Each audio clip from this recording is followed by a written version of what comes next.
Voilà, nous y sommes. Nous nous rendons cette fois-ci du côté d'Abidjan, Abidjan-Koumassi, en Côte d'Ivoire, à la rencontre du pasteur Matt Biko. Pasteur Matt Biko qui a des comptes à régler, semble-t-il, avec les gens du message du temps de la fin, les églises du message du temps de la fin.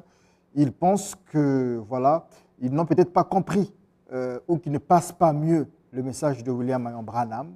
Bref, écoutons et suivons le point de vue du pasteur Matt Biko de la Côte d'Ivoire. Je suis le frère Marcel, connu aussi sous le nom de Matt Biko. Je suis le pasteur de l'église de Dieu d'Abidjan-Koumassi, basée en Côte d'Ivoire, auteur de plusieurs livres dont Les pleurs de Branham et L'humanité dans les ténèbres. Les églises du message, il y a lieu de parler de ces églises-là, de mettre en garde les gens contre ces églises-là. Pourquoi? Parce que le diable, voyant que les églises catholiques, protestants, baptistes, pentecôtistes, évangélistes, tout ça là, ne draine plus assez de monde-là. Le diable a créé un autre genre d'église qu'on appelle dite du message du temps de la fin. Et ceux qui ont échappés au filet de ces catholiques, églises évangéliques, sont directement récupérés par ces églises dites du message là. Donc ces âmes-là, croyant être sauvées, elles sont passées du salon à l'antichambre de l'enfer. C'est pourquoi nous dénonçons ces églises-là. Et puis encore, en fait, ce qui est grave, ces églises-là ont pris une autre dimension internationale. C'est pourquoi il y a lieu de les combattre, leur doctrine, leur pratique et puis leur évangile. Donc c'est pourquoi nous parlons de ces églises-là. Les églises du message là, les gens qui se sont levés, qui n'ont rien compris à la Bible, ni au ministère du prophète William Marion Branham, et puis ils se sont levés pour créer des églises dites églises du message. C'est la simple définition. Ils se sont basés sur deux choses. C'est-à-dire comment ils ont vu Branham dénoncer les doctrines des autres églises, et aussi ils dénoncent les doctrines et les pratiques des autres églises.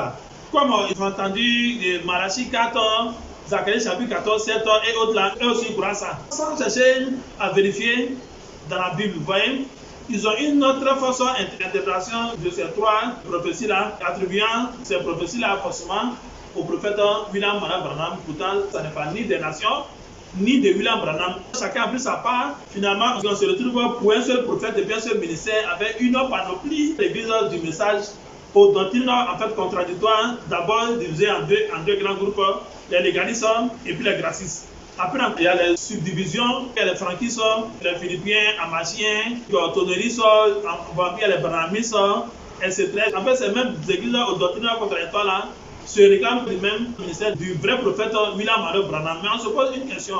1 Corinthiens chapitre 1, verset 10 dit quoi?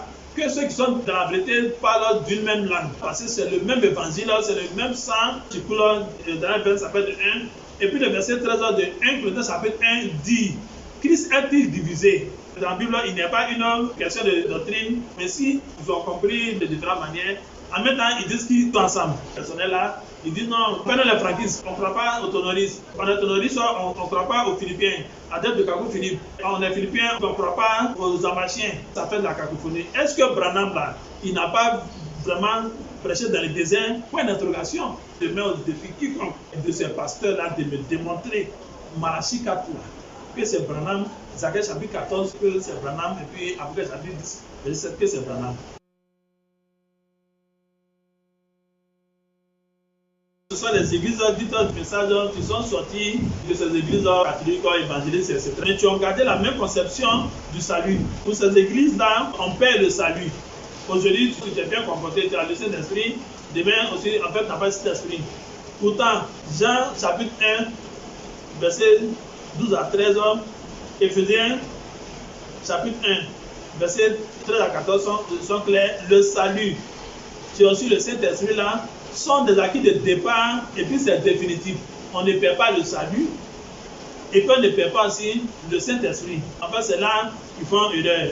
En fait, quand le salut, la nouvelle naissance, en fait, ils appellent ça comme tu gagnes chantage. Bon, en fait, tu dois manipuler les fidèles. Vous voyez, c'est que ces fidèles-là cherchent à plaire à leur pasteur pour qu'ils soient rassurés d'être nés de nouveau. Ça, en fait, c'est le légalisme. Maintenant, les gracistes, ça, c'est carrément le contraire. Que les légalistes n'ont pas pu avoir parce qu'ils ont une mauvaise vie là. En fait, c'est les gracistes, maintenant, tu leur tends la pêche en disant, en fait, tout est à la base de Dieu. Là où Dieu cherche à accuser, condamner l'humanité, donc pour amener à la repentance et puis au pardon de péché.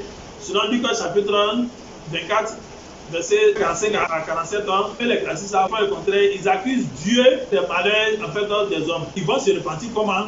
Et puis en quoi ils vont se repentir? Conclusion, c'est que ceux qui viennent, il n'y a aucun changement dans leur vie. Il n'y a bien aucun changement dans leur vie. Quant aux autres églises,